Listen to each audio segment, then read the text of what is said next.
All right, we're back. We got to finish up this lab. I've been in here for 3 days. So on Monday, I put the dime sample, the alloy, in the nitric acid and let that react. I let it go all night. Then yesterday was the big day where we separated the silver and the copper by forming the silver chloride precipitate, while the copper ion stayed in solution and eventually went down the drain. We collected and filtered the precipitate by vacuum filtration, and today it's dry, so we can mask the precipitate. So here is my precipitate on the electronic valence, and it keeps kind of toggling between, well, gosh, now it's going to 1.75, 1.76, 6, 5.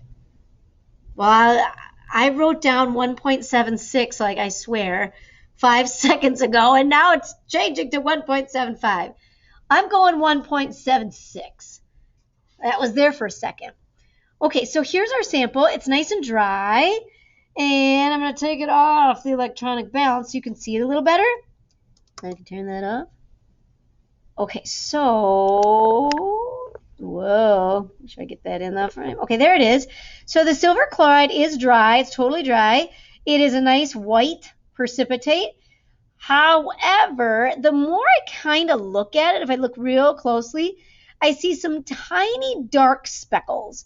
And I was kind of like, well, what is that? That's not silver chloride. Where would those dark speckles have come from? So if I look at the top of the filtration apparatus,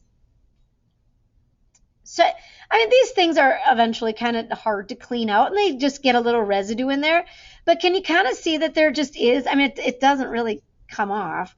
There is just a little residue in there, and it's possible that maybe some of that collected on my filter paper. So it could just be, I don't know, it's probably silver chloride from another experiment. As silver chloride is exposed to the air, it does kind of turn into this, I don't know, kind of gray colored solid.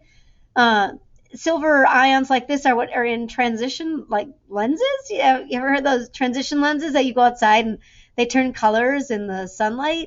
And part of that is silver ions. And later on in the year, we'll learn even more about that type of a reaction. But this is probably just kind of an old sample of silver chloride on the inside. And I'm curious to see how our numbers are going to turn out, because I'm wondering if maybe some of that residue is what is on my filter paper, along with the silver chloride precipitate. Okay, so that's all we have to do today. There it is. Kind of sad, but I'm just going to throw it in the garbage now, and then we can go through the data.